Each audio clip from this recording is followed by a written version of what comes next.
Esther 4:14.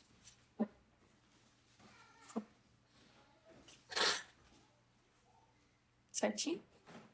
Fala assim: se você ficar calada numa situação como essa, do céu virão socorro e ajuda para os judeus, e eles serão salvos. Porém, você morrerá e a família do seu pai desaparecerá. Mas quem sabe, talvez você tenha sido feita rainha justamente para ajudar numa situação como esta. Só esse versículo por enquanto. Pai, eu sei que já foi orado aqui, mas eu quero, mais uma vez, Pai, entregar esse momento a Ti e dizer, Senhor, que eu não tenho nada de mim para entregar, Pai. A palavra é Tua, Senhor, as vidas são Tuas, o propósito é Teu, é tudo Teu. Assim como a Tua palavra mesmo diz, Senhor. Porque dele, por ele, para ele são todas as coisas. Então, tudo é para Ti, tudo vem de Ti, Senhor. Então, que o Senhor cumpra a Tua vontade aqui nesse lugar, Pai. Em nome de Jesus, que os nossos corações estejam abertos, Pai, e sensíveis ao Teu Espírito Santo. Em nome de Jesus. Amém. Então, todo mundo aqui conhece a história de Esther? Amém? Mais ou menos? Eu não vou contar ela toda, porque ela é bem compridinha, cheia de detalhe. Na verdade, ela até parece uma novela, assim, a história dela é bem dramática. Mas, né, fica aí um gostinho para vocês lerem Esther e aprender mais sobre isso. Mas um resumo é que ela foi feita rainha depois de uma escolha, uma seletiva muito bem feita, né? Naquele tempo, para ser rainha, tinha que passar por vários processos. Enfim, ela ficou 6 meses se preparando para se apresentar para o rei, para então ser escolhida. E ela foi finalmente escolhida como rainha. E a Bíblia fala que tinha um propósito nisso, porque de todas as mulheres que foram apresentadas para o rei, ela foi escolhida. Então, né, tinha que ser algo muito especial, algo que o rei viu nela, que chamasse muita atenção. E a gente, né, como cristão, a gente não acredita em acaso, né? A gente acredita em propósito. Então, eu creio realmente que foi um propósito de Deus que ela estivesse lá, porque ela era judia. Ela era uma representante do povo de Deus no meio do palácio, no meio de um povo que não acreditava em Deus. Então, era um cordeiro no meio dos lobos. E nesse momento aqui, o povo judeu estava passando por um momento crucial, onde eles iriam enfrentar uma luta bem desigual e provavelmente eles iriam ser aniquilados. E aí Mordecai, que é que é a pessoa que cuidou de Esther, criou ela e tudo mais, fala para ela, né? Você é a rainha, você tem acesso ao rei, então interceda pelo seu povo. Só que ela fala, né? Eu não posso ir diante do rei assim, do nada, né? Oi, tô aqui. Não, o rei tinha que chamar ela. Então, e ela fala, faz tempo que o rei não me chama, como é que eu vou chegar diante do rei? Se eu chego diante dele sem ser chamada, ele pode me matar, né? Era a lei do tempo. E aí Mordecai, né, dá essa intimada nela, né? Tudo bem, se você não quiser ajudar seu povo, ok, o socorro de Deus vai vir de outro jeito. Mas talvez você tenha sido chamada para ser rainha justamente por esse momento. Talvez a sua vida toda veio para esse momento. Talvez você foi chamada, preparou 6 meses, foi escolhida no meio de tantas mulheres para esse momento. E você vai deixar o seu povo padecer? E aí é onde ela se comove e ela fala, não, tudo bem. Então ela, né, falou, faça jejum, daí que eu vou fazer jejum daqui, e então eu vou pedir uma reunião com o rei. E trazendo para os nossos dias, né? Eu tava... Até acho que eu comentei com a Tainá esses dias sobre isso. Eu tava pensando num negócio, assim, né? Aqueles momentos de reflexão, assim. E eu pensando assim, Deus, a gente vive num tempo tão difícil, né? Para quem é cristão, para quem quer construir uma família. Se a gente olhar para a sociedade assim, hoje em dia não é fácil, né? Você ter filhos, criar filhos e proteger eles de tudo que está sendo, né, criado aí, essa agenda diabólica que tem sido estabelecida para que, né, o seu filho realmente cresça nos caminhos de Deus e ame a Deus e, enfim, dê continuidade a tudo isso. Então, é um desafio, é uma missão. E eu pensei, Deus, né, bem na minha vez. Sabe aquele negócio assim, né? Bem na minha vez de ser adulto. É tipo isso, né? Eu pensei, Deus, né, bem na minha vez. Foi complicar o negócio para esse lado. E aí, nesse instante, eu só pensei isso, né? Poxa, Deus. Aí eu senti isso. Talvez você tenha sido chamada para esse tempo. E aí ai, Deus, tá bom. Tá bom. E é isso, sabe? Talvez a gente quer muito mais simples as coisas, né? A gente quer uma vida leve. A gente quer uma vida mais fácil. A gente quer uma vida tranquila. A gente quer estudar, quer ir para uma faculdade, quer ter dinheiro para pagar a faculdade, quer ter dinheiro para arrumar uma casa, para casar, quer ter facilidade em arrumar alguém para casar, quer ter facilidade para ter um filho, quer ter, sabe? Quer uma vida fácil. Só que nós não fomos chamados para isso. Não estou falando que Deus é um Deus que quer nos punir, nossa, não, vocês têm que passar por sacrifícios, a vida é um mar de sacrifício, não é isso. Mas se nós somos imitadores de Cristo, isso significa que nós vamos passar por coisas que Ele passou. E a vida de Cristo nos mostra que não foi um mar de rosas, né? A vida de Cristo foi uma vida de entrega. Então, por exemplo, quando você está, né, se especializando para arrumar um emprego, bom, você pensa o quê? No melhor emprego, no melhor salário, na melhor empresa. Nossa, e você estuda e se dedica, manda currículo, corre atrás para isso, e talvez você não consegue o lugar que você queria, mas aí você vai e consegue em outro lugar, talvez mais hostil, e você pensa, poxa Deus, né? Eu me especializei para aquela vaga e não deu, eu tô aqui. E talvez tenham pessoas lá que não se especializaram e conseguiram aquela vaga. Mas você já parou para pensar que talvez no lugar que você tá é um lugar que precisam de você? Porque talvez uma empresa que tá tudo ok, tá 100% caminhando, ou talvez uma empresa cristã, você pensa, nossa, trabalhar com cristão é mais fácil, né? Talvez lá você não tenha função. Talvez lá você não vai fazer diferença. Luz com luz talvez não vai fazer diferença. Mas luz no meio das trevas aparece, luz no meio das trevas brilha e chama atenção. E quando a gente tem uma vida com Deus, uma vida com propósito, a gente entende que a nossa vida aqui, ela é para servir. O pastor Carioca, ele vive falando sobre isso, né? Nossa vida é servir pessoas. Ministério, quando a gente fala, o meu ministério, o que é ministério? É trabalho, é servir. E não é só na igreja, é no mundo, é no dia a dia. Então, quando... Só um minutinho aqui. Quando, por exemplo, um exemplo disso, Moisés. Moisés, ele foi criado para um propósito específico. Moisés, ele veio ao mundo e ele foi colocado também diante, né, dentro do palácio. Ele era judeu, mas ele foi colocado dentro do palácio, foi criado pela filha do faraó. E ele cresceu e se criou no meio dos ricos. Ele tinha o melhor estudo, a melhor roupa, a melhor comida. Ele tinha tudo de melhor. Enquanto o povo dele estava sendo oprimido pelo Egito. Então, assim, quando ele entende isso, não, meu povo é aquele lá. Ele renuncia tudo que ele tinha. Ele renuncia a riqueza, ele renuncia o cargo dele, o status dele para falar, não, eu vou viver com o meu povo. E ele foi o intermediário entre o povo de Deus e o faraó. Foi ele que foi chamado para tirar o povo do Egito. Então, sabe, tudo se encaminhou para que aquele momento... E ele fugiu. A gente sabe que Moisés fugiu. Se ele pudesse, ele teria conseguido, mas ele não conseguiu.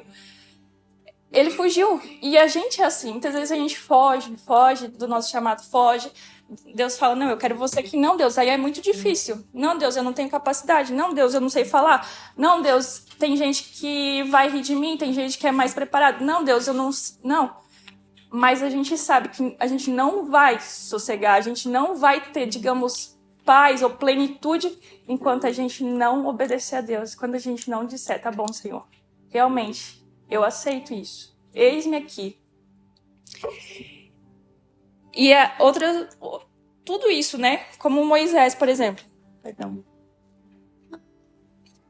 Você já parou para pensar por que você nasceu na família que você nasceu? Por que você nasceu na cidade que você nasceu? Por que você nasceu no país que você nasceu? Ou por que você veio parar em Blumenau? Né? Que muitos aqui não são de Blumenau. Por que você veio parar em Blumenau? Por que você tá no emprego que você tá? Sabe? Você já parou pra pensar isso? São coisas que você não escolheu. A família que você nasceu, você não escolheu. São coisas que a gente simplesmente foi colocada ali. E por quê, sabe? Poderia ser uma família melhor, talvez você pense, nossa, poderia ter tido um pai melhor, poderia ter tido uma mãe melhor, poderia ter tido uma casa melhor. Mas não, você nasceu naquele lugar por algum motivo, por algum propósito. E qual é esse propósito? Sabe? Qual é... Você já identificou? Não é fácil, gente. Eu vou falar por mim, não é fácil. Eu nasci numa família abençoada, graças a Deus, mas o meu pai, não. Eu não tenho um convívio com meu pai. Meu pai, na verdade, sempre falo, tem aquelas pessoas que o pai vai, né, abandona e nunca mais aparece, mas tem aquelas pessoas que o pai não dá assistência, não cria, mas tá sempre ali pra incomodar. Esse é o meu pai. Se ele tivesse simplesmente ido embora e nunca mais olhado na minha cara, talvez ele não teria dado tanto problema como ele deu. E aí eu vou questionar Deus por quê, sabe? E eu vou ser bem sincera pra vocês. Eu ainda não sei. Em relação ao meu pai, eu não sei. O que Deus quer entre eu e ele. Eu já perdoei, eu já conversei com ele, já falei de Jesus pra ele. Ele vem de um berço cristão. Mas eu não sei. Mas algum propósito tem? Tem alguma coisa, sabe? Não foi, por acaso, não. Eu não acredito nisso, não acredito no acaso, eu acredito num Deus que governa o mundo. Então, tem um propósito nisso.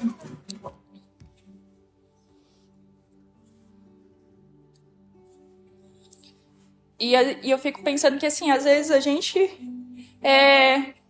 Quando eu falo gente, eu falo primeiro por mim, que eu sou assim.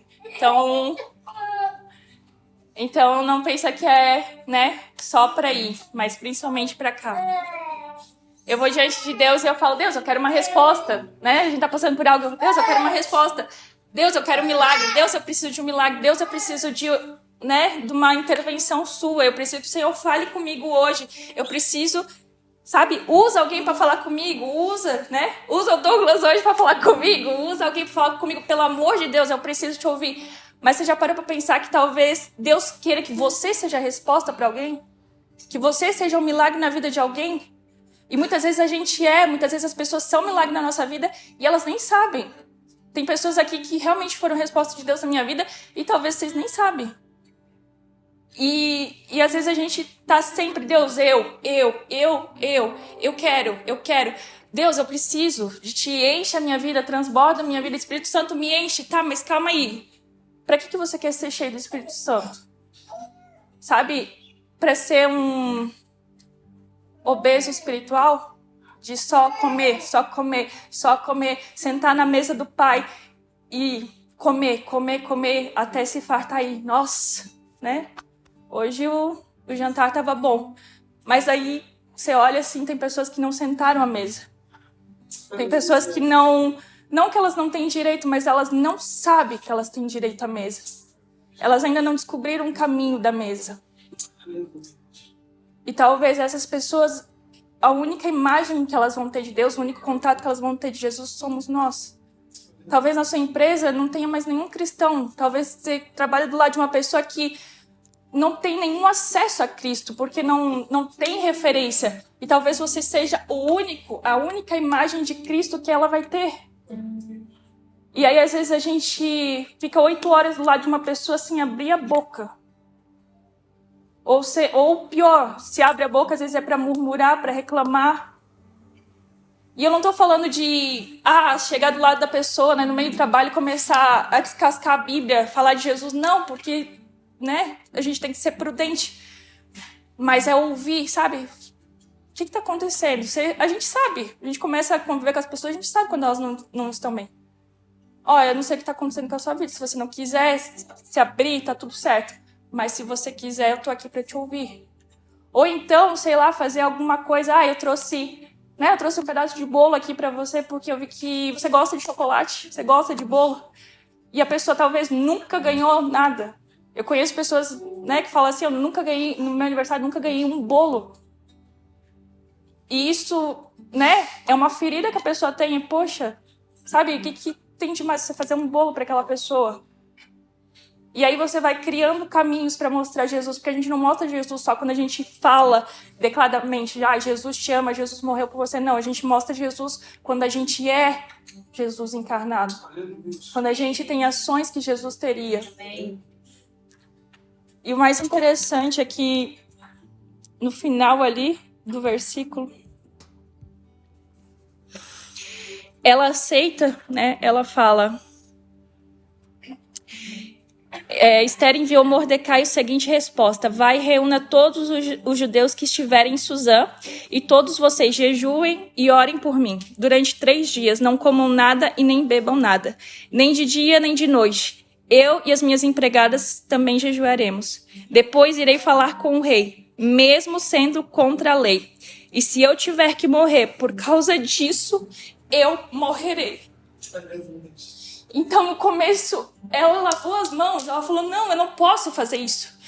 E quando ela entendeu a voz de Deus, não, talvez você tenha sido chamada para isso. Não vire as costas para Deus, porque você não foi rainha em vão. Você foi rainha por um propósito. E aí ela aceita o chamado dela. E ela aceita de tal forma que ela está disposta a morrer. Então, não importa mais se o meu emprego não paga o que eu gostaria que pagasse. Então não importa mais se a minha família não é a família que eu queria ter nascido. Então não importa mais se a minha vida não é tão fácil como eu gostaria que fosse. Então não importa mais se eu ainda não alcancei os sonhos que eu queria alcançar, ou se eu não viajei o tanto que eu queria viajar. Então não importa mais se eu não estou no lugar que eu gostaria de estar. Se é para eu estar aqui, então que seja. Quando você entende o chamado, você está disposto a morrer. E literalmente, gente, porque eu desde criança, quando eu entendi o que era ser missionário, que eu via aquelas histórias de que o missionário é torturado, missionário em país perseguido é torturado, eu falava, Deus me livre. Eu falava, Deus me livre, não, Deus não me chama para isso. Não me chama para isso. Mas quando eu entendi o que Deus queria comigo, eu falei, Deus, tudo bem. Se tiver que morrer, eu morro. Porque você entende que não é mais sobre você e que as coisas desse mundo, que nem o Douglas falou, elas não satisfazem.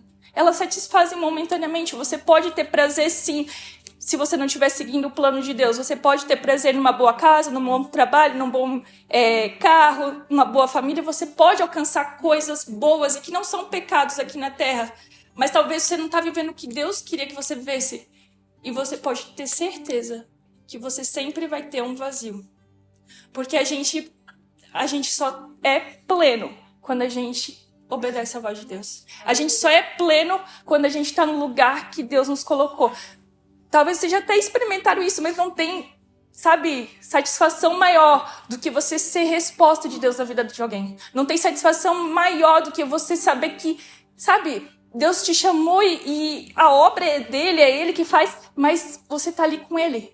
Deus, você permitiu que eu fizesse isso, você permitiu, sabe, que eu fosse resposta na vida de alguém. Quando você se sente útil para Deus, quando você se sente útil para o reino, não tem satisfação maior. Não tem lugar, você se sente pleno. E eu volto a falar com convicção, não é no melhor lugar. Talvez é um lugar, que nem eu falei, mais hostil, mais sujo. Eu acho que até já contei aqui, eu sempre conto essa experiência.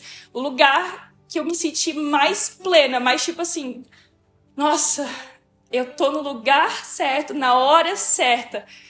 Era no meio de um lixão. No meio da missão, a gente foi limpar um lixão lá, que não era pra ser um lixão, né? Era onde pessoas moravam, mas elas jogavam todos os lixos delas lá e a gente foi limpar. E, gente, no meio de lixo, tá? Catando o lixo dos outros, fralda de neném, né? E tudo mais que vocês podem imaginar. E, de repente, eu senti isso, sabe? Aquela satisfação. Deus, é isso.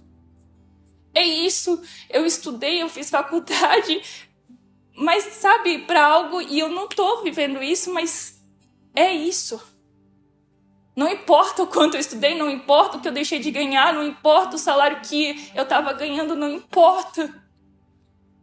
Nada se compara a isso. Aleluia. Nada se compara a isso.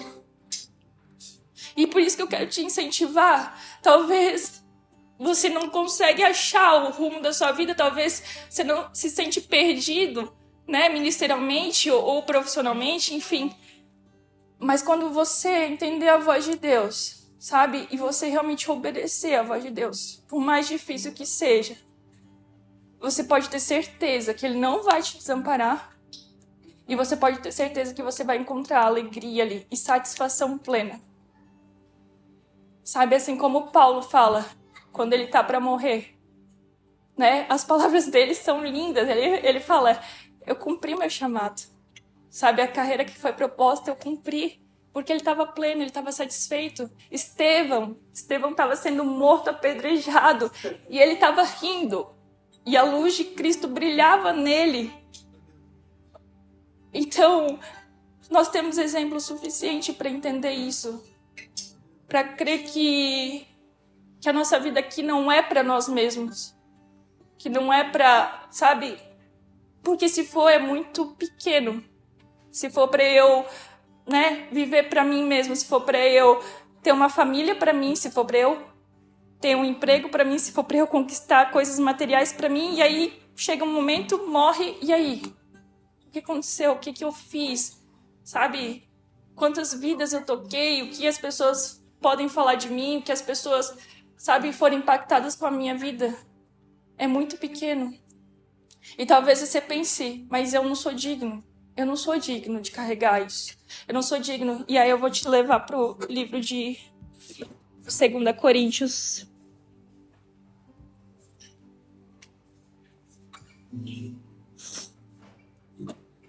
Segunda Coríntios capítulo 4, versículo 7, fala assim: mas temos esse tesouro em vasos de barro, para mostrar que esse poder, que tudo excede, provém de Deus, e não de nós.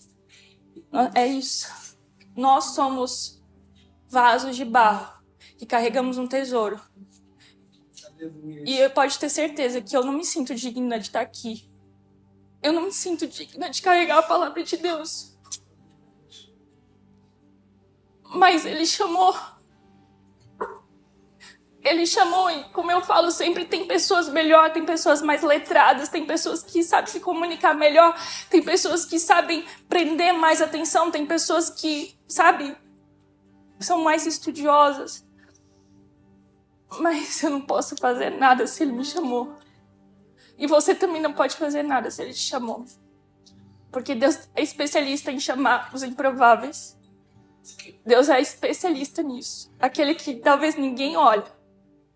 Né? Todo mundo olha assim para, né, aquele que está em destaque. E Deus vai lá e surpreende. Ele chama aquele que está lá escondidinho, lá atrás. Para mostrar justamente isso. Que não é a nossa força, que não é a nossa aparência, que não é o nosso dinheiro, que não é a nossa classe social. Mas que nós somos apenas um vaso. Um vaso ambulante que está andando por aí. Por Blumenau. E aquilo que nós carregamos é poderoso. É poderoso. Aquilo que nós carregamos é muito poderoso. O Espírito Santo de Deus não é qualquer coisa. Às vezes a gente esquece isso, mas o Espírito Santo de Deus foi o poder que ressuscitou Jesus. Vocês têm noção disso? A força que ressuscitou Jesus, hoje ela habita dentro de nós. Aquilo que nós carregamos salva, aquilo que nós carregamos transforma, aquilo que nós carregamos liberta. Então, para que a gente vai guardar, sabe? Para que a gente vai abafar dentro da gente? Para que a gente vai privar as pessoas de conhecerem isso?